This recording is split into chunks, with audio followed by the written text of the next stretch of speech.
Let's go.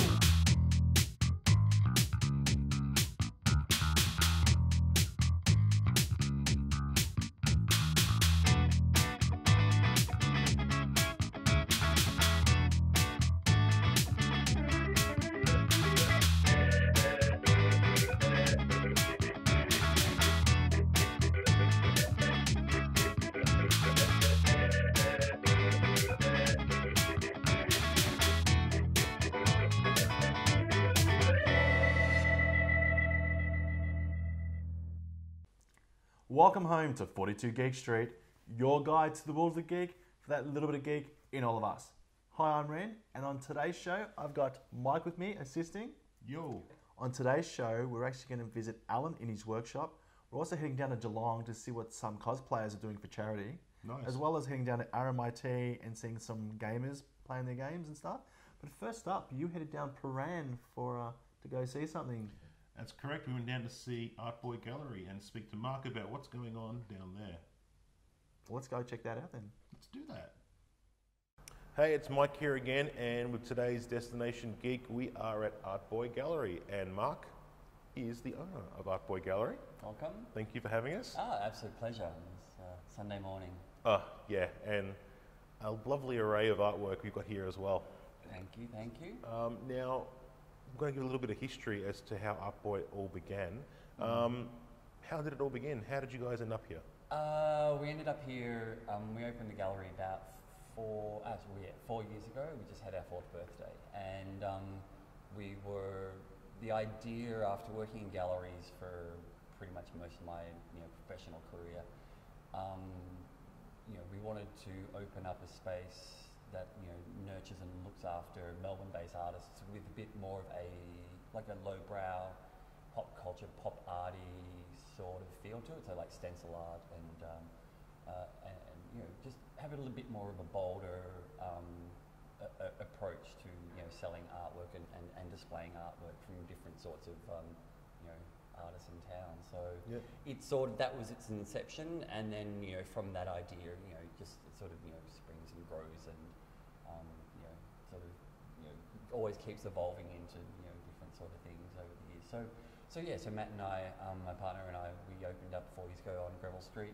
Perfect location, big, long, white sort of space, plenty of room to hang artwork. No, awesome. That's pretty much how it started. And you've had a really big, I suppose, boost with all the ArtBoy versus Fanboy, all the different kind of topics that you've had over the years. Yeah. What are some examples that you've had during that time? So we wanted to do group exhibitions, and to open up to anybody to sort of submit artwork. And group exhibitions over time are sort of there's like a loose thread of a theme to it, and being sort of quite pop culture nerdy dorks that we are.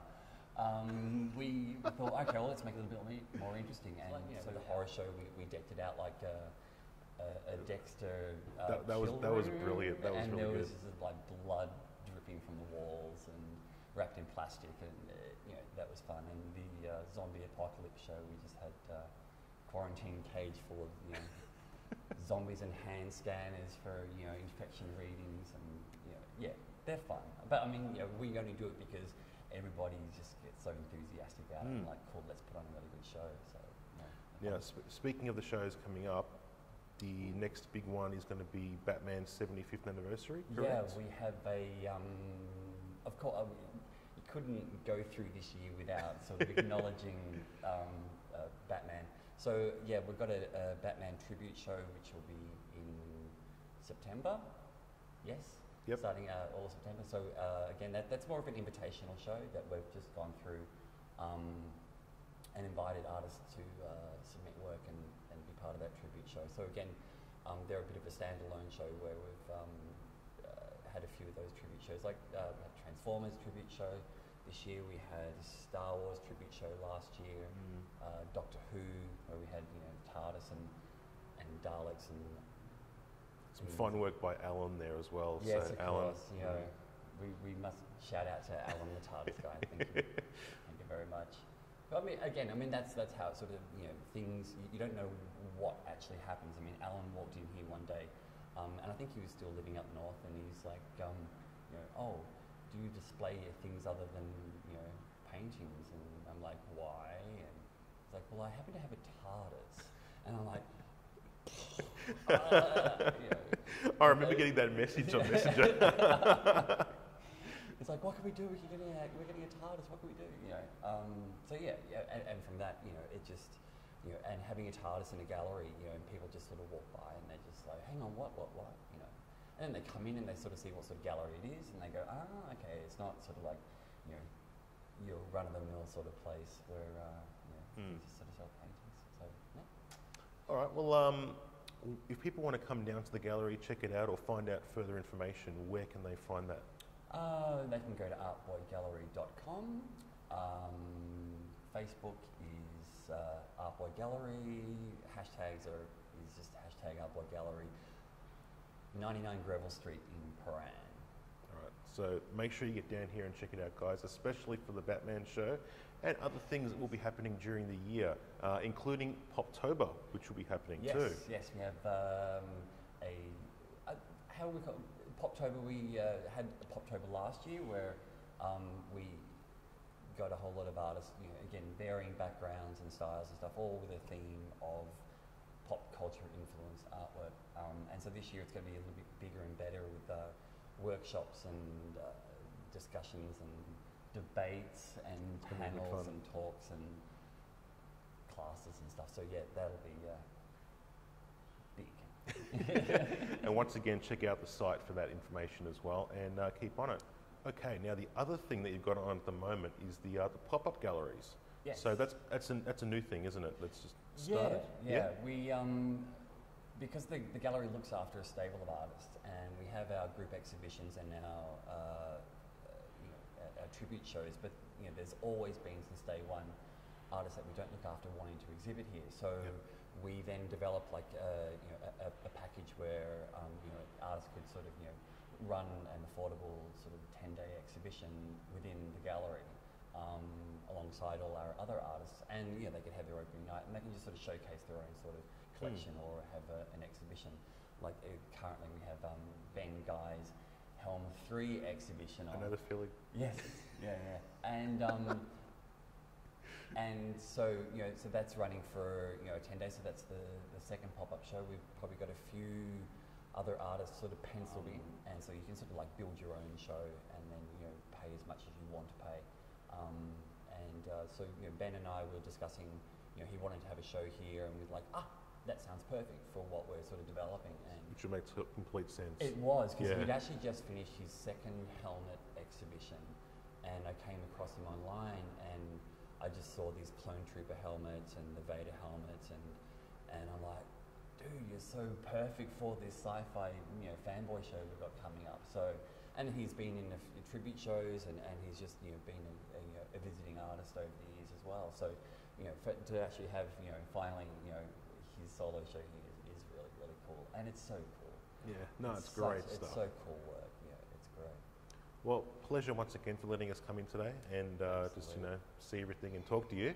So Mark, we'll catch you next time. I'll see you very soon. I'll see you soon. Thanks a lot. And back to the studio.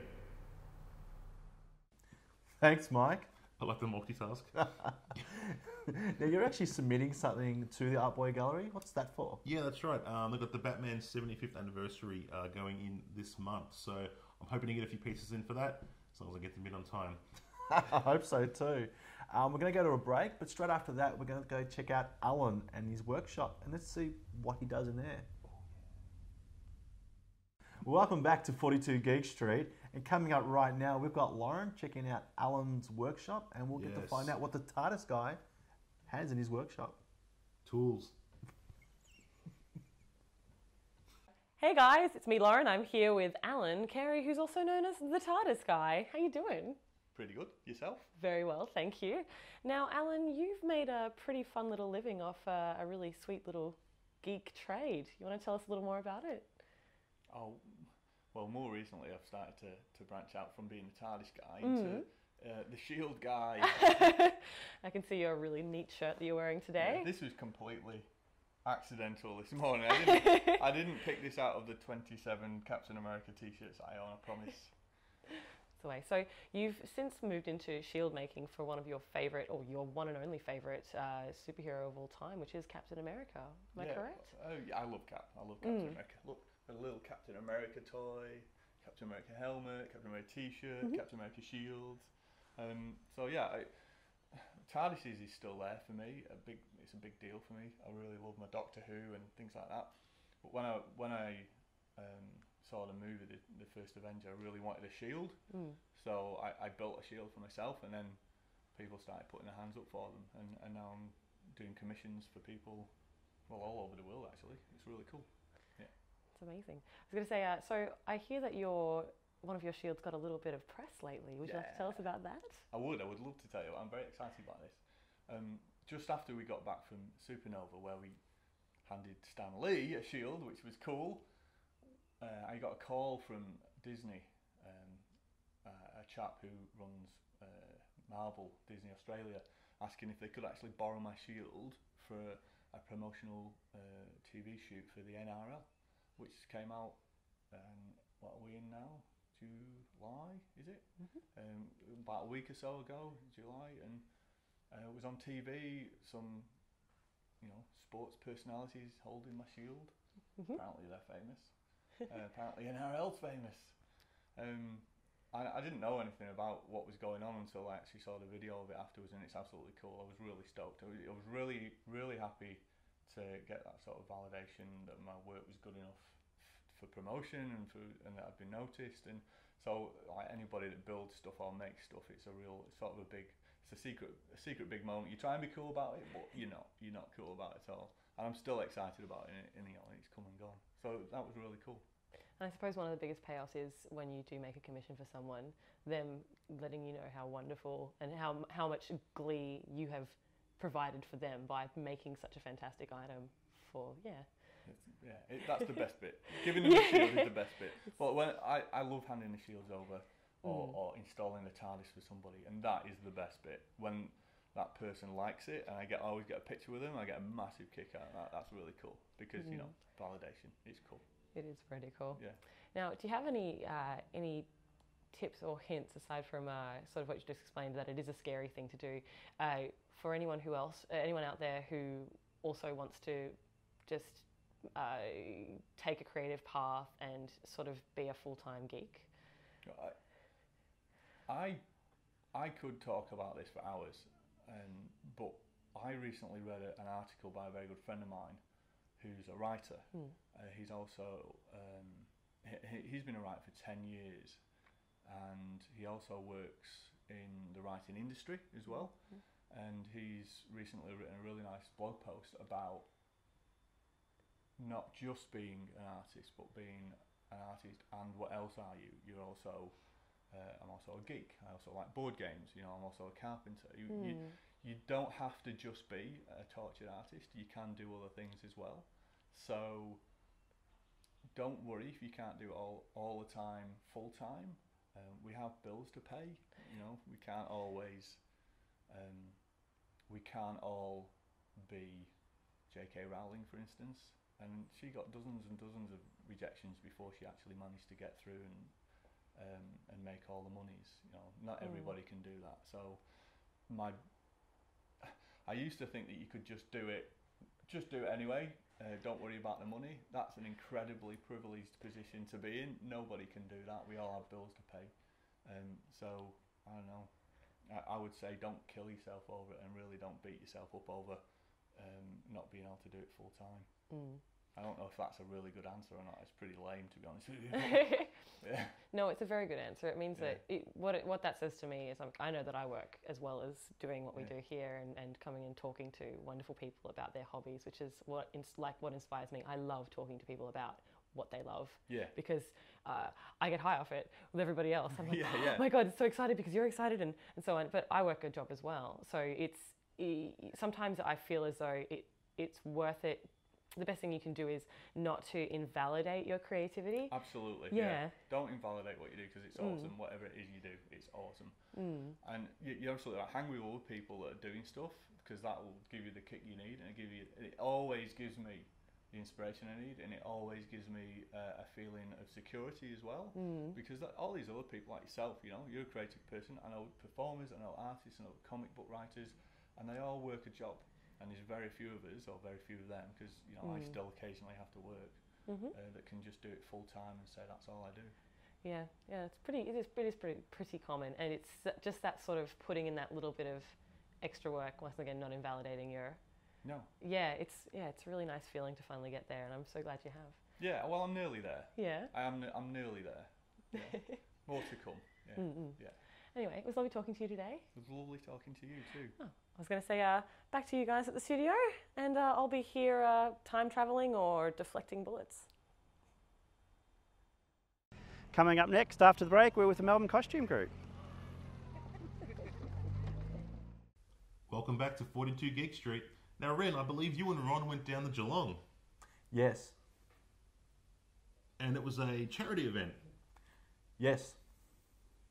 with costumes Yep. and bikes. Yes. Sounds awesome. Can we check it out? Yes. Hi guys, we're down here in Geelong for the Tour de Transplant with the guys from the Melbourne Costume Club. So I'd like to thank Anne and Siobhan for being here with us. And Anne, can you tell us a little bit about what the Melbourne Costume Club does? Well, the Melbourne Costume Group is a way of cosplayers being able to give back to the community by wearing their costumes. We basically have a lot of kid-friendly type things, so we can go to most of our events that we do, charity events, are for the children or families. So we have a lot of superheroes, princesses, pirates. There's just so many different ones. Superheroes, as you can see. And everyone would need to have a working with children's Yes, you need permit to. Yeah, these days you do need a working with children, so that's always good. You need to be over the age of 18 for insurance purposes as well. Okay, cool. And what sort of events have you guys been to recently? We've done, we've got the Royal Children's Hospital Good Friday Appeal coming up.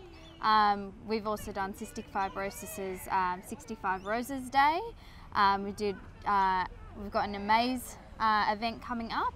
Okay. We did the Autism Walk last year as well. We also did a variety Christmas party. So we've got a few things coming up at the moment as well. And why do you do this personally? Why do I do it? I always love to support charities, and I've always gone out and gotten wristbands and you know, different little charms and things like that to try and raise money for the various charities. So being a part of it, like, acting's my background, Okay, so I get to dress up as characters that I love, as well as raising money and awareness for charities that I care about and really want to be a part of. And what other costumes have you got in your collection? Got a fair few. I do Jeannie from I Dream of Jeannie. Yeah. I also do Alice from Alice in Wonderland. I do Scooby-Doo characters, Daphne Blake from that. Okay. Also do some anime characters like Katara from Avatar: The Last Airbender. And yeah, there's a long list. Yeah, that sounds like it is, but I think I do prefer Batgirl, obviously. Yes, So, and if people wanted to be involved, how do they get involved? Well, we're on Facebook, and it's the Melbourne Costume Group. We've got a fan page. We've also got a member page, so you can look at us up there. Cool, thank you very much, and thanks for letting us come down and be at the event. And thank you for supporting us. Thank you for having us. Thanks, Ron. Now, isn't it just great how you've got cosplayers who do all this work for charity? Yes. I agree. Now, I've got to ask you, before we get into our next segment, do you like gaming? Yes. Well, have you heard of RMIT Gaming Group? No. Well, Mike, I think you need to check this out. Hi. Hi. Yeah, this is welcome to my role-playing club, Science Fiction Gaming Association of RMIT. Yeah, we're one of RMIT's, I think, actually we are RMIT's oldest club. Oldest club, and this is David. He's the current president of the SFGA. Okay. What does it take to be part of the club? Well, pretty much anyone can turn up and hang out. It's fairly informal like that. Membership is a paid thing, and if you become a member, you get 10% off at Mind Games and Subway for, I think it's non-discounted products. Yeah. Yeah. Basically, cheaper food and cheaper toys. If you're a member of RMIT, if you're a student at RMIT and you join the student union, it's only $1 to join. If you're not a member of the student union, $2, and if you are a non-student, it's $5. So it's pretty cheap.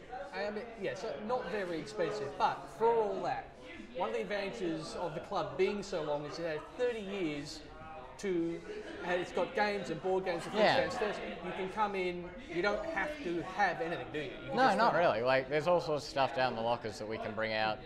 Pretty informal. People just sort of start turning up from around 1 o'clock on Wednesdays and Fridays. Yep. We should say where it is. It's Building 12, Level 4, behind the cafeteria. Yeah. Or if that's too complicated, we have a very active Facebook group, which I believe is the SFGA 2014. Oh, right. It changes for every year, but... Yeah, so this year it's the SFGA 2014. We should update it next year. There should be a post at the top that will have directions on where to go. It's not hard to find. You just come in and go up the elevators and you should find it pretty quick. If you want to join, just sort of look for me. If anyone asks, I can get out the stuff from the lockers whenever. Pretty much the same thing for board games. If you want to get board games or card games out, just ask me or another member of the exec. We've all got keys, so we'll just head down and get stuff out. Well, one thing I have found, it being right in the middle of Melbourne, it is simply the easiest club to find in Melbourne. You're not having to go in and going on a branch line. You get to Melbourne Central, and you're right over the road. Yeah. Well, thanks for being interviewed. Yeah, come join. It's great. It's a lot of fun. Yeah. Okay, that's awesome. That's pretty cool about the gaming groups, because when I was younger, I used to really struggle to find groups. All the different clubs, all the role-playing stuff, it just wasn't around back then. But right now, with all the stores, all the clubs, it's a lot easier to get into these games and these groups. And that's what this show is really about, is finding out how you can get involved and what getting involved actually means. There's a lot more out there, and now it's becoming more readily available to everyone in the geek scene. Great. Now, I'd like to thank everybody that was on today's show for letting us into your homes, your stores, and all your little different areas. And Mike, I especially like to thank you for helping me out today. It was great. Not a problem. Always happy to help. And I hope that you can submit that work on time to ArtBoy. So do I. If you need to contact us at all, just hit us up at 42geekstreet.com. That concludes the show. We'll catch you all next time.